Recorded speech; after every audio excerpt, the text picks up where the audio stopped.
নমস্কার বন্ধুরা, আজ আমরা শুরু করছি পাচনতন্ত্র বা ডাইজেস্টিভ সিস্টেম। ঠিক আছে, আমরা এটা সাধারণত এই আসছে রেলের গ্রুপ ডির পরীক্ষার জন্য করব, পুরোটাই এনসিইআরটি বেসে থাকবে। ঠিক আছে, আমরা চলো তো শুরু করা যাক। পাচনতন্ত্র, আচ্ছা বলো তো পাচন কথাটার অর্থ কী? এই যে পাচন, এই পাচন কথাটার অর্থ কী? এই পাচন কথাটার অর্থ হচ্ছে, এই পাচন কথাটার অর্থ হচ্ছে যে আমাদের শরীরে কোনো সরল জটিল শর্করা বা জটিল কোনো খাদ্য সেটাকে ভেঙে সরল খাদ্যে রূপান্তরিত করা, এই কথাটার অর্থ হচ্ছে পাচন।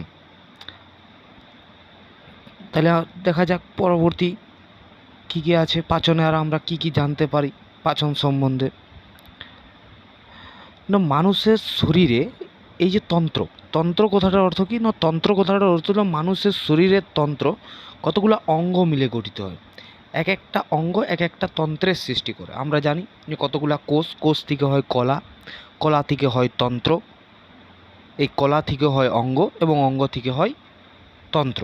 ঠিক ঠিক তেমনি আমাদের পাচনতন্ত্র কতগুলো অঙ্গের সমষ্টি নিয়ে গঠিত। আমি আগেই বললাম যে পাচন হচ্ছে একটা জটিল খাদ্য, যেটা সরল খাদ্য পদার্থকে রূপান্তরিত করতে সাহায্য করে। ঠিক আছে, নেক্সট কি? নেক্সট হচ্ছে উদাহরণ কি কি দেওয়া যেতে পারে? উদাহরণ হচ্ছে যেমন কার্বোহাইড্রেট। কার্বোহাইড্রেট কী করে? না, কার্বোহাইড্রেটের সরলরূপ হচ্ছে গ্লুকোজ, ফ্যাটের সরলরূপ হচ্ছে ফ্যাটি অ্যাসিড, আর প্রোটিনের সরলরূপ হচ্ছে অ্যামিনো অ্যাসিড। ঠিক। আচ্ছা, পাচনের ধাপগুলো কি কি? না, পাচনের যে ধাপগুলো হচ্ছে আমরা কী কীভাবে খাবার গ্রহণ করি দেখো। প্রথমে আমরা মুখের মাধ্যমে, ছবিটিতে দেখো, ছবিটিতে লক্ষ্য করো, প্রথমে আমরা মুখের মাধ্যমে খাদ্য এন্টার করব, অর্থাৎ খাদ্য গ্রহণ করব। তারপরে দেখো এইখানে ইসোফেগাসের মাধ্যমে, ইসোফেগাসের দ্বারা সেটি নালিকার মাধ্যমে খাদ্যটি আসবে আমাদের পেটে বা পাকস্থলী বা স্টোমাকে। ঠিক, এই স্টোমাক থেকে এখানে কি হবে? আমাদের পাচন হবে, অর্থাৎ পরিপাক হবে। পাচন, বা এটাকে আমরা লিখতে পারি পরিপাক।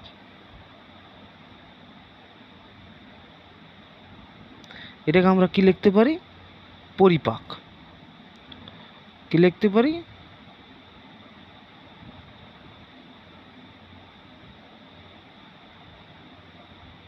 পরিপাক। ঠিক। নেক্সট কী আছে? নেক্সট হতে পারে এবার কী হয় না, আমাদের পাকস্থলীর আসে, পাকস্থলীর পর এইখানে আমাদের পাকস্থলীর পর চলে যাবে আমাদের ঠিক ক্ষুদ্রান্তে। ক্ষুদ্রান্তে ভিলাই বা আঙুলের মতো কিছু প্রবর্ধক থাকে, যেগুলোকে কি বলা হয়? ভিলাই বা ভিল্লি। দেখো লার্জ স্মল ইনস্ট্যান্টাইন, স্মল ইনস্ট্যান্টাইনে কী হয় না, ওইখানে ওই শোষিত হয়, খাবারটা শোষিত হয়, তারপরে আত্তীকরণ হবে, এবং তারপরে এই যে রেকটাম বা আমাদের যেটা পায়ুছিদ্র, সেখান দিয়ে বহিষ্করণ হবে। ঠিক আছে, এবার নেক্সট কী আছে না, দেখো পাচনতন্ত্রের দুটা প্রধান অংশ। একটা হচ্ছে পৌষ্টিক নালী, যেটা আমরা আগে পৌষ্টিক নালী, যেটা এইখান থেকে খুব জোর ইসোফেগাস থেকে শুরু হবে, একদম আমাদের পায়ুছিদ্র পর্যন্ত যাবে। আর দুই হচ্ছে পৌষ্টিক গ্রন্থি বা ডাইজেস্টিভ গ্ল্যান্ড। পৌষ্টিক গ্রন্থি কোনগুলো? আমাদের লিভার একটা পৌষ্টিক গ্রন্থি, আমাদের পাকস্থলী একটা পৌষ্টিক গ্রন্থি। ঠিক আছে, এগুলো হচ্ছে একটা পৌষ্টিক গ্রন্থি। গল ব্লাডার একটা পৌষ্টিক গ্রন্থি। ঠিক আছে, এবারে আমরা কি হচ্ছে মুখ বা মাউথ। আমাদের মুখে কি কি থাকে না, মুখের মধ্যে থাকে দাঁত। আমরা দাঁত দ্বারা কি করি? মুখের মধ্যে কি কি থাকে না, মুখের মধ্যে থাকে দাঁত। দাঁত দ্বারা আমরা কি করি না, দাঁত দ্বারা আমরা খাদ্যটাকে চিবিয়ে থাকি বা খাদ্যকে আমরা নরম করে থাকি। দাঁতের যে অধ্যয়ন, সেই অধ্যয়নটাকে বলা হয় ওডোন্টোলজি। দাঁতের অধ্যয়নকে কি বলা হয়? ওডোন্টোলজি। দাঁতের একটা উপরের স্তর থাকে, যেটা আমরা সাধারণত বাহির থেকে যেটা আমরা দেখতে পাই দাঁতের, সেই স্তরটা হচ্ছে ইনামেল, যা শরীরের সব থেকে শক্ত অংশ। দাঁতের গঠনটা হচ্ছে, দাঁতের সাধারণত দাঁতটা দেখতে, দাঁড়াও, দাঁতটি দেখতে হয়, আমার সরি বাঁকা হয়ে যাচ্ছে ছবিটা। ঠিক আছে, চেষ্টা করছি, দাঁড়াও, ছবিটা আঁকার বুঝিয়ে দিচ্ছি।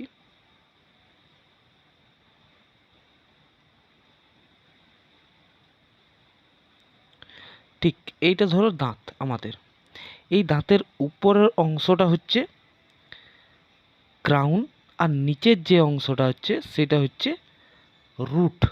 আমাদের রুটের মাধ্যমে মাড়ির সঙ্গে আটকে থাকে দাঁতটি। ঠিক আছে স্যার, নেক্সট কি আছে? নেক্সট দেখো, নেক্সট আছে যে দাঁতের গঠন আমরা পড়লাম। এবারে দাঁতের যে ক্ষয়, অ্যাকচুয়ালি সেটা ক্ষয় কিসের জন্য হয় না, এনামেলে আমাদের দাঁতের যে সাদা অংশ সেখানে ক্যালসিয়াম আর ফসফরাসের ঘাটতির কারণে হয়। আমাদের দাঁতের এনামেল, দাঁত সাধারণত ক্যালসিয়াম ফসফেট দ্বারা তৈরি, ক্যালসিয়াম কার্বনেট এবং ক্যালসিয়াম ফসফেট দ্বারা তৈরি। ক্যালসিয়াম ফসফেটের পরিমাণটা সব থেকে বেশি থাকে আমাদের দাঁতে। ক্যালসিয়াম ফসফেট এই পরিমাণটা সব থেকে বেশি থাকে। ঠিক আছে, আমাদের শিশুদের দুধে দাঁতের সংখ্যা কটি? 20টি। প্রাপ্তবয়স্কদের স্থায়ী দাঁতের সংখ্যা 32টি। ঠিক, মানুষের দাঁত যেহেতু দুবার বার হয়, মানুষের দাঁত যেহেতু দুবার বার হয়, একবার দুধে দাঁত, তারপরে দাঁতগুলি পড়ে যায়, নিয়ে আবার একটা পার্মানেন্ট দাঁত বের হয়, তাই মানুষের দাঁতগুলোকে বলা হয় ডাইফিডন্ট। মানুষের দাঁতগুলো যেহেতু বিভিন্ন প্রকারের, তাই মানুষের দাঁতগুলোকে বলা হয় হ্যাটারোডন্ট। ঠিক আছে, এবং আর কি হয় না, মানুষের দাঁতগুলি চোয়ালের অস্থির সঙ্গে যেহেতু বসানো থাকে, তাই এগুলিকে বলা হয় থেকোডন্ট। ঠিক, একটা দাঁতের সূত্র কি না, I C P M M. I কত থাকে? 2/2, অর্থাৎ ইনসাইজার। ক্যানাইন থাকে 1/1। পিএম কত থাকে, অর্থাৎ প্রিমোলার কত থাকে? 2/2। মোলার কত থাকে? 3/3। ঠিক, আমরা এইটুকু দাঁতের এটা সূত্র।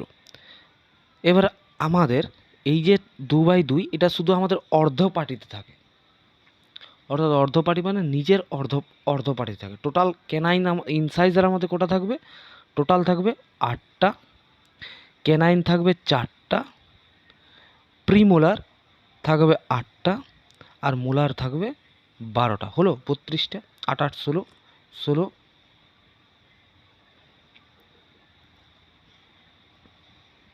আর 12তে 28 আর 4 32। ঠিক, দেখো এখানে লেখাই আছে ইনসাইজার 2 জোড়া মোট 4টা, ক্যানাইন 1 জোড়া মোট 2টা, প্রিমোলার 2 জোড়া মোট 4টা। এগুলো মনে রাখবে। ঠিক আছে, প্রিমোলার, এবার প্রিমোলারের মধ্যে ভাগ দেখো, প্রিমোলার থাকবে 3 জোড়া বা 6টা। শিশুদের ক্ষেত্রে মনে রাখবে, শিশুদের ক্ষেত্রে এই যে প্রিমোলার দাঁতটি থাকে না। শিশুদের ক্ষেত্রে কি হয়? শিশুদের ক্ষেত্রে দন্তসূত্রটা হবে,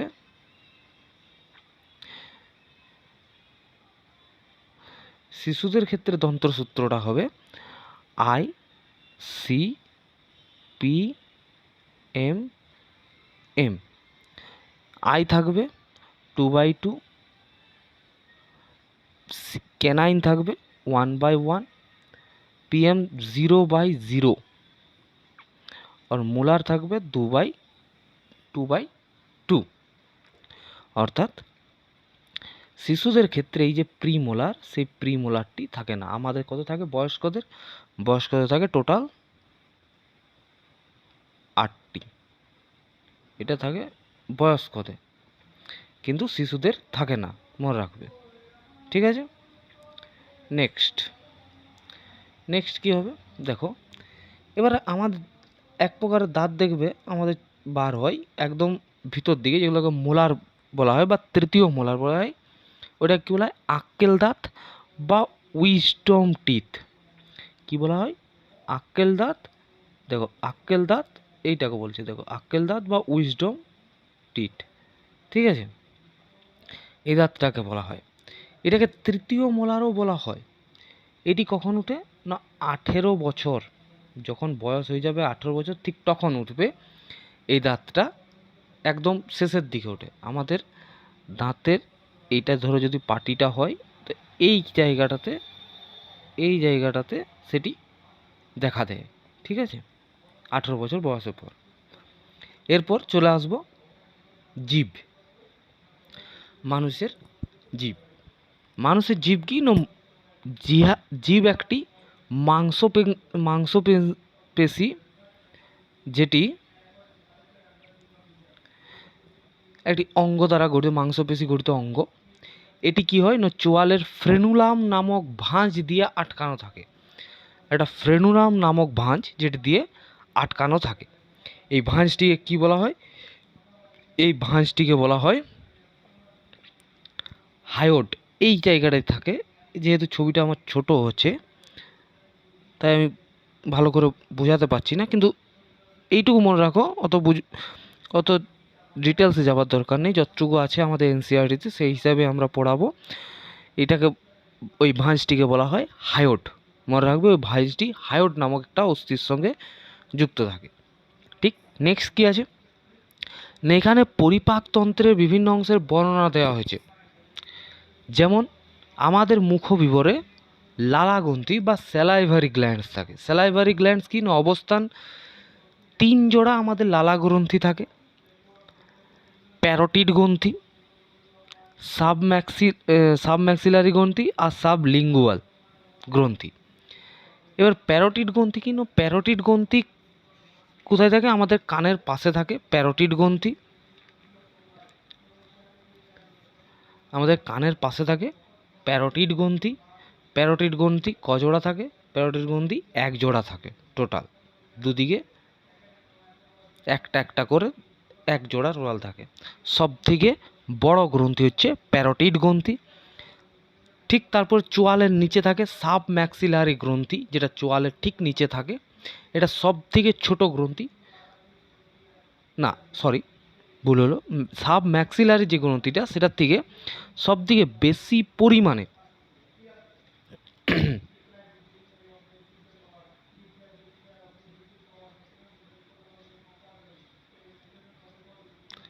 লালাক্ষরণ হয়, সব থেকে বেশি পরিমাণে লালাক্ষরণ হয়। এবং সাবলিঙ্গুয়াল, যেটা জিহার নিচে অবস্থিত, সেটা সব থেকে ছোট স্যালাইভারি গ্ল্যান্ডস। এই যে লালারসের পিএইচের মান 6.2 থেকে 7.6, অর্থাৎ ঈষৎ আম্লিক থেকে ক্ষারীয় প্রকৃতির। উৎসেচক, লালায় আমাদের কি কি উৎসেচক থাকে না? লালায় আমাদের অ্যামাইলেজ অথবা টায়ালিন উৎসেচক থাকে, যা শ্বেতসারকে মল্টোজে পরিণত করে। এই জায়গাটা ইম্পর্টেন্ট, শ্বেতসারকে মল্টোজে পরিণত করে। এছাড়াও লালাতে লাইসোজাইম নামক এক প্রকার উপাদান থাকে, যেটা ব্যাকটেরিয়াকে ধ্বংস করে। ঠিক, এবার হচ্ছে গ্রাসনালী। গ্রাসনালী কি না? ইসোফেগাস, যেটাকে বলা হচ্ছে ইসোফেগাস গ্রাসনালী। আমাদের গ্রাসনালী কোনটা না? দেখো গ্রাসনালী হচ্ছে এই যে লম্বা অংশটা দেখতে পাচ্ছ, এটা হচ্ছে আমাদের গ্রাসনালী বা ইসোফেগাস। দেখো দেওয়া আছে ইসোফেগাস। ঠিক, গ্রাসনালী কি করছে না? আমরা যে খাদ্যটা গ্রহণ করলাম, সেই খাদ্যটাকে মুখগহ্বর থেকে পাকস্থলীতে পৌঁছে দেয়। দৈর্ঘ্য 25 সেন্টিমিটার, পেরিস্টলিসিস বা ক্রমসংকোচন প্রক্রিয়ার মাধ্যমে খাদ্য পরিবাহিত হয়, এটাকে বলা হচ্ছে পেরিস্টলিসিস চলন। আর আমরা যখন বমি করি তখন সেটা হচ্ছে অ্যান্টি পেরিস্টলিসিস, অর্থাৎ যখন আমরা খাবার খাই না, খাদ্যের যখন দোলাটা, সেটা ধরো আমাদের ইসোফেগাস, খাদ্যের দোলাটা, সরি দাঁড়াও, খাদ্যের দোলাটা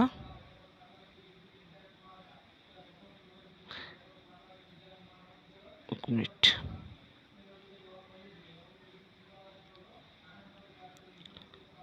খাদ্যের দোলাটা ঠিক এইখানটাতে থেকে থাকবে, ঠিক আছে।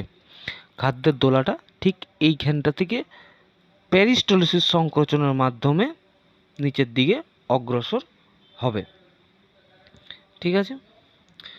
নেক্সট কি আছে? নেক্সট আছে আকৃতি। এই আকৃতির দরকার নেই, একমাত্র একটা কথা মনে রাখবে, আমাদের গ্রাসনালীতে কোনো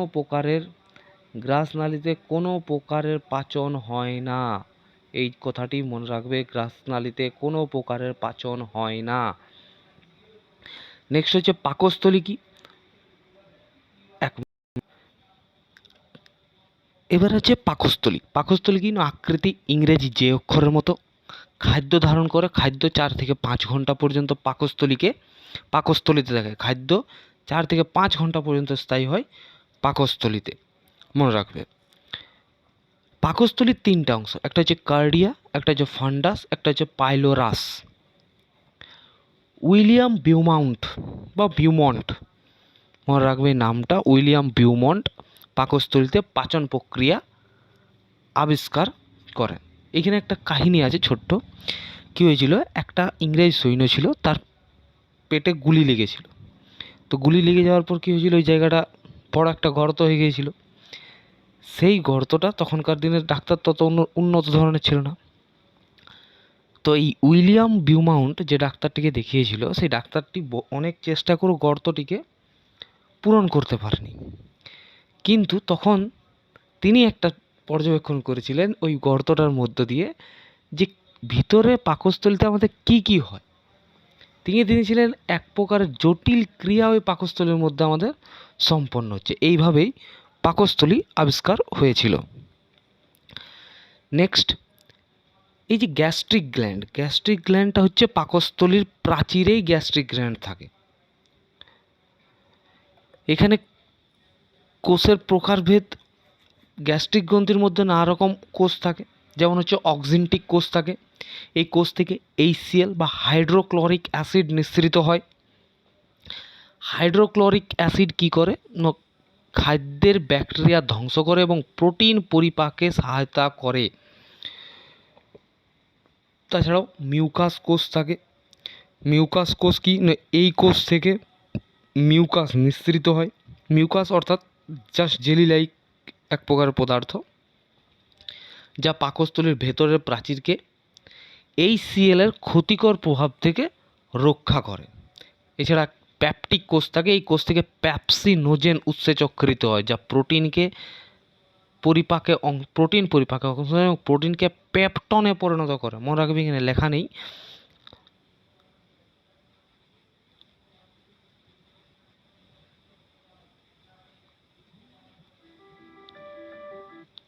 পেপটনে পরিণত করে, ঠিক আছে,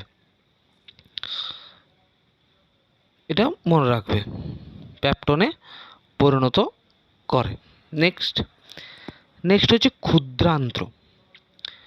দেখো ছবিতে, পাশের ছবিতে দেখা আছে ক্ষুদ্রান্ত্র।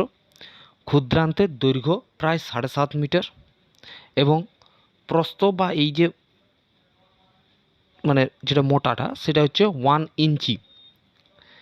ইয়ার 3টা অংশ, একটা হচ্ছে একটা হচ্ছে ডিউডিনাম। আচ্ছা, ডিউডিনাম দেখতে পাচ্ছ না? দেখো, দেখে দিচ্ছি, ছবিটা নেই ডিউডিনামটা। এই যে যেটা এইখানে যুক্ত আছে, দেখো এই যে যেটা যুক্ত আছে সেটা হচ্ছে ডিউডিনামের পর আছে জেজুনাম, তারপর আছে ইলিয়াম, ডিউডিনাম, জেজুনাম এবং ইলিয়াম। কি হয় না মল্টেজ বা ম্যাল্টেজ, সুক্রেজ, ল্যাকটেজ ইত্যাদি উৎসেচক শর্করা পরিপাকে সহায়তা করে, মনে রাখবে। এই যে ল্যাকটোজ যে উৎসেচকটা থাকে সেটা ল্যাকটেজ উৎসেচকের সাহায্যে গ্লুকোজ এবং গ্যালাক্টোজে পরিণত করে। ঠিক আছে, মনে রাখবে গ্যালাক্টোজে পরিণত করে, ল্যাকটেজ উৎসেচকের সাহায্যে গ্লুকোজ এবং গ্যালাক্টোজ পরিণত হয়। একটা জিনিস মনে রাখবে, খাদ্যের সম্পূর্ণ পরিপাক হয় ক্ষুদ্রান্ত্রেই। ক্ষুদ্রান্তেই খাদ্যের সম্পূর্ণ পরিপাক হয়। শর্করা পরিপাকের সরলতম যেটা রূপ সেটা হচ্ছে সুক্রোজ, একদম সব থেকে সরলতম রূপ, যেটা আমাদের ক্ষুদ্রান্তে কি হচ্ছে, ক্ষুদ্রান্তে করা হয়। ঠিক আছে, মানে ক্ষুদ্রান্তে পাচিত হচ্ছে। নেক্সট যকৃৎ। এই দেখো যকৃৎ। যকৃৎ কি, এটি মধ্যচ্ছদার নিচে ডান দিকে অবস্থিত। রেলে প্রশ্ন পড়েছিল যে যকৃতের অবস্থানটা দিয়ে দিয়েছিল একটা ছবি দিয়ে, ডায়াগ্রাম দিয়ে, সেটা কোন দিকে অবস্থিত মনে রাখবে, মধ্যচ্ছদার নিচে ডান দিকে অবস্থিত। যকৃতের অধ্যয়নকে বলা হয় হেপাটোলজি। এটি শরীরের বৃহত্তম একটা গ্রন্থি।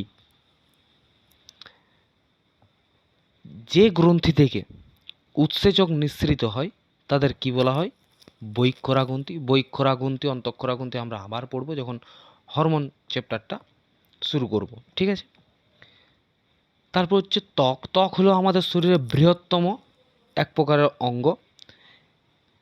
এর ওজন, আচ্ছা এর ওজন মানে ত্বকের ওজন নয়, ত্বকটা আলাদা জিনিস। ত্বকটা শুধু এখানে বোঝানোর জন্য যে ত্বক হচ্ছে আমাদের শরীরের বৃহত্তম অঙ্গ, গ্রন্থি নয়। আমাদের সবথেকে বড় গ্রন্থি হচ্ছে যকৃৎ বা লিভার। ঠিক আছে, কি আছে ন ওজন কত, ওজন প্রায় 1.5 থেকে 1.7 কেজি যকৃতের ওজন। যকৃৎ দুটো খণ্ডক নিয়ে, একটা ডান খণ্ডক একটা বাম খণ্ডক। দেখো বাম দিকের খণ্ডকটা খুব বড় এবং ডান দিকের খণ্ডকটি ছোট। তারপর আছে যকৃতের পর অগ্নাশয়। আচ্ছা যকৃতে প্রথমে কি কাজ হয় আগে দেখো না। যকৃতে হয় পিত্ত। এই দেখো পিত্ত, সবুজ কালারের যেটা আছে সেটা হচ্ছে পিত্ত। পিত্ত কি হয় না, পিত্ত একটা স্নেহ জাতীয় খাদ্য পরিপাকে সহায়তা করে। পিত্ত আমাদের যকৃৎ থেকে নিঃসৃত হয়, মানে নিঃসৃত হয় মানে কি, যকৃতে উৎপন্ন হয় এবং এই গল ব্লাডারে পিত্তাশয়ে গিয়ে জমা হয়। সেখান থেকে নালীর মাধ্যমে ক্ষুদ্রান্ত্রে এসে উন্মুক্ত হয়। পিত্ত আম্লিক মাধ্যমকে ক্ষারীয় করে এবং প্রোটিন পরিপাকে সহায়তা করে। মনে রাখবে পিত্তরস প্রতিদিন 600 থেকে 700 মিলিলিটার নিঃসৃত হয়। পিএইচ কত, 7.9 থেকে 8.5 এর মধ্যে থাকে। পিত্তরসের বিলিরুবিন নামক রঞ্জক পদার্থের কারণে এটি হলুদ রঙের হয়। আরেকটা জিনিস মনে রাখবে, পিত্তরসে কোনো প্রকারের এনজাইম থাকে না। পিত্তরসে কোনো প্রকারের এনজাইম থাকে না। অগ্নাশয়। অগ্নাশয় কি না, অগ্নাশয় একটা মিশ্রগ্রন্থি যা অন্তঃক্ষরা এবং বৈক্ষরা উভয় প্রকারের কাজ করে। পাশের চিত্রে অগ্নাশয় দেখানো হয়েছে। এটি ইনসুলিন ও গ্লুকাগন হরমোন নিঃসৃত করে যা রক্তে শর্করার মাত্রাকে নিয়ন্ত্রণ করে। আচ্ছা ইনসুলিন এখানে লেখা নেই। ইনসুলিন কোথা থেকে খরিত হয়, ইনসুলিন খরিত হয় এই যে অগ্নাশয় আমাদের ছোট ছোট অনেক দ্বীপের পাড়া নিয়ে গঠিত, এগুলোকে বলা হয় আইল্যান্ডস অফ ল্যাঙ্গারহ্যান্স। এই আইল্যান্ডস অফ ল্যাঙ্গারহ্যান্সের বিটা কোষ থেকে খরিত হয় ইনসুলিন, আর আলফা কোষ থেকে খরিত হয় গ্লুকাগন, যেগুলো রক্তে শর্করার মাত্রা নিয়ন্ত্রণ করে। পাকস্থলী আগেই পড়েছিলাম, বা স্টোমা, যেটা পেপসিন প্রোটিনকে পেপটনে পরিণত করে। এই যে সব মিলে আগের যে পাকস্থলীতে আমরা এতগুলো পড়লাম, পাকস্থলীতে যে মল্টেজ সুক্রেজ পাকস্থলীতে যে আমরা পড়লাম, ধরো গ্যাস্ট্রিক গ্রন্থি, মিউকাস, HCl, এদেরকে একত্রে কি বলা হয়? একত্রে বলা হয় গ্যাস্ট্রিক রস। গ্যাস্ট্রিক রস, এই গ্যাস্ট্রিক রসের পিএইচ হচ্ছে প্রায় 1.2, এনসিআরটি ডাটা অনুযায়ী 1.2। পেটের যে আলসার হয় সেটা পাকস্থলীর পর্দায় HCl অ্যাসিডের অতিরিক্ত ক্ষরণ এবং H. পাইলোরি ব্যাকটেরিয়া সংক্রমণের কারণে হতে পারে পেটের আলসার, বা যেটাকে বলা হয় পেপটিক আলসার। নেক্সট, পিত্ত বা বাইল আমরা পড়ে নিলাম। অগ্নাশয়ের কাজটা কি না, এটি ডিউডিনামের পাশে পাতার মতো দেখতে একটা অঙ্গ। ল্যাঙ্গারহ্যান্স, আমি আগেই বললাম, ল্যাঙ্গারহ্যান্স আইলেটসের বা আইলেটস অফ ল্যাঙ্গারহ্যান্স অগ্নাশয়ের একটি অংশ যা ইনসুলিন ও গ্লুকাগন হরমোন তৈরি করে। অগ্নাশয় রস 3 প্রকারের, এর এনজাইম ধারণ করে, এইটা মনে রাখবে। এক হচ্ছে এমাইলেজ, যেটা শ্বেতসারকে মল্টোজে রূপান্তরিত করে। লাইপেজ, যেটা চর্বিকে ফ্যাটি অ্যাসিড এবং গ্লিসারলে পরিণত করে। ট্রিপসিন, যেটা প্রোটিন পরিপাকে সাহায্য করে। অগ্নাশয় রসের ট্রিপসিন প্রোটিন পরিপাকে সহায়তা করে।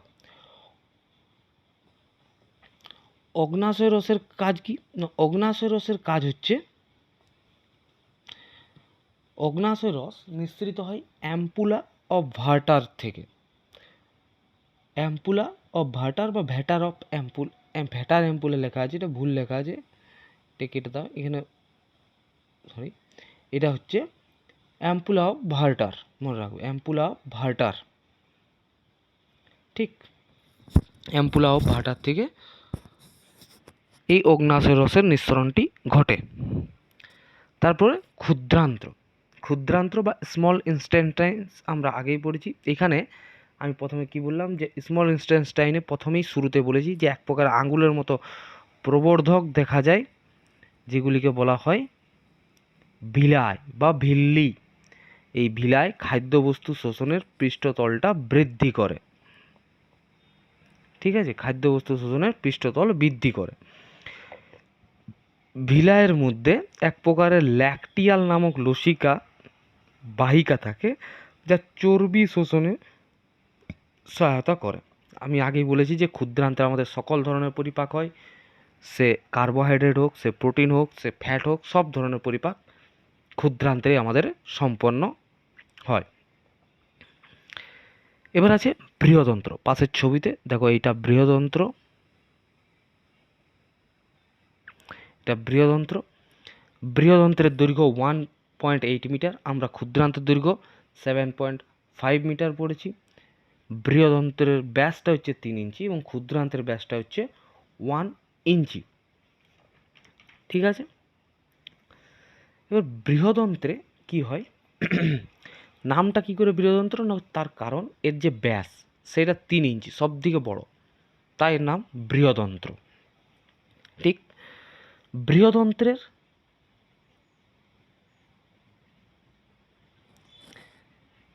সিকাম যে অংশটা থাকে, সিকাম কোনটা, এইটা সিকাম, দেখো লেখা আছে সিকাম। এই অংশে বৃহদন্ত্রের সাথে অ্যাপেন্ডিক্স, দেখো লেখা আছে অ্যাপেন্ডিক্স, অ্যাপেন্ডিক্স যুক্ত থাকে। এটা একটা নিষ্ক্রিয় অঙ্গ। অ্যাপেন্ডিক্স যদি আমাদের বেড়ে যায় তাহলে আমাদের পেটে অনেক জোর ব্যথা করে, খুব ব্যথা হয়, তার জন্য অ্যাপেন্ডিক্সের অপারেশন করতে হয়। ওটা কেটে বাদ দিলেও কিছু হয় না, কারণ অ্যাপেন্ডিক্স আমাদের একটা নিষ্ক্রিয় অঙ্গ। তারপর হচ্ছে মলাশয় বা র্যাকটাম, র্যাকটাম র্যাকটাম আছে, তারপরে পায়ুনালী, পরপর এগুলো হচ্ছে আমাদের নেক্সট পার্টগুলো ছিল। একটা কথা মনে রাখবে শুধু, যে বৃহদন্ত্র আমাদের জল এবং খনিজ লবণের শোষণে সহায়তা করে, এই জিনিসটুকু মনে রাখবে, ঠিক আছে। এবার আছে তৃণভোজী প্রাণীদের পাচনতন্ত্র। তৃণভোজী প্রাণীদের পাচনতন্ত্র কি না, তৃণভোজী প্রাণীদের পাচনতন্ত্র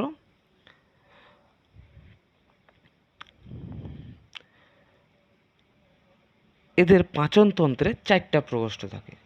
প্রথমটি হলো রুমেন, যেটা 25%, তারপরে ওমাসাম, যেটা 10%, তারপরে অ্যাবোমাসুম, যেটা 60%, তারপর র্যাকটিকুলাম, যেটা 5%। ঠিক এই যে রুমে এই অ্যাবামোসেন হচ্ছে সবথেকে বড় অংশ, যেটা 60% অঞ্চল জুড়ে, না সরি, যেটা 60% কাজ করে। সব থেকে বড় অংশ হচ্ছে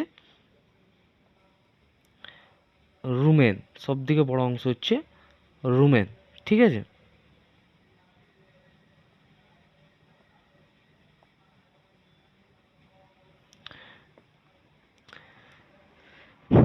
এদের পাচন প্রক্রিয়া কি কি হয় না আমরা জানি। দেখবে গরুকে খুব লক্ষ্য করবে, গরু যখন কোনো কিছু খাবার নাই খায়, তাও কোনো কিছু খাবার খায়নি, তা সত্ত্বেও সে মুখে তার মুখ তো চলছেই, বা মুখ চিবোচ্ছেই। কী চিবোচ্ছে প্রশ্ন জাগতেই পারে মানুষের মনের মধ্যে বা আমাদের মনের মধ্যে। এটা হচ্ছে জাবর কাটা, ওটাকে বলা হচ্ছে জাবর কাটা। কি হয় না, গরু প্রথমে সেলুলোজ জাতীয় জিনিস তাদের প্রকোষ্ঠে প্রবেশ করায়, তারপরে সেটা ওখানে আংশিক পাচন হয়। এই আংশিক পাচনযুক্ত অংশটাকে কী বলা হয়, কার্ড। সেটাকে কী বলা হয়, কার্ড। এই কার্ড কি, এই কার্ড আবার মুখে নিয়ে চিবিয়ে পুনরায় গিলে ফেলা হয়। এই যে প্রক্রিয়া, এইটাকে বলা হচ্ছে রোমন্থন প্রক্রিয়া। এই কার্ডটাই মুখের বাইরে আসে, আবার ঘুরে চেপে সেটা চিবিয়ে ভিতরে যায়। তৃণভোজী প্রাণীদের সিকামে সুগঠিত ল্যাটেস অ্যাকোয়া,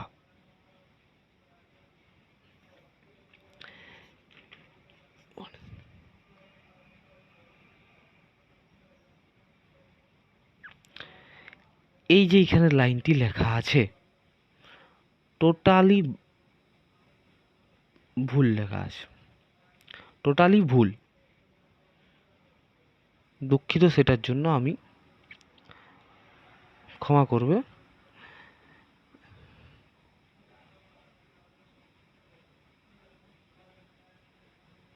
ঠিক, তাহলে আজকে এ পর্যন্তই থাক। আমরা পাচনতন্ত্র সম্পর্কে যতটুকু এনসিইআরটিতে আছে, আমাদের গ্রুপ ডিতে প্রয়োজন ততটুকুই বলা হলো। তার বেশি বাইরে জানার কোনো প্রয়োজনীয়তা নেই। এখান থেকেই প্রশ্ন আসবে, আমি কনফার্ম এখান থেকেই প্রশ্ন আসবে। পিডিএফের জন্য টেলিগ্রাম চ্যানেল যুক্ত হয়ে যাবে। টেলিগ্রাম চ্যানেলের লিঙ্ক আমি পিন করে দেব। ধন্যবাদ, ভালো থাকবে। পরবর্তী যে অধ্যায় সেটা হচ্ছে রেচন বা এক্সক্রেটরি সিস্টেম, সেটা আমরা পড়ব। আপাতত আজকের মতো এখানেই থাক। ধন্যবাদ, শুভরাত্রি সকলকে।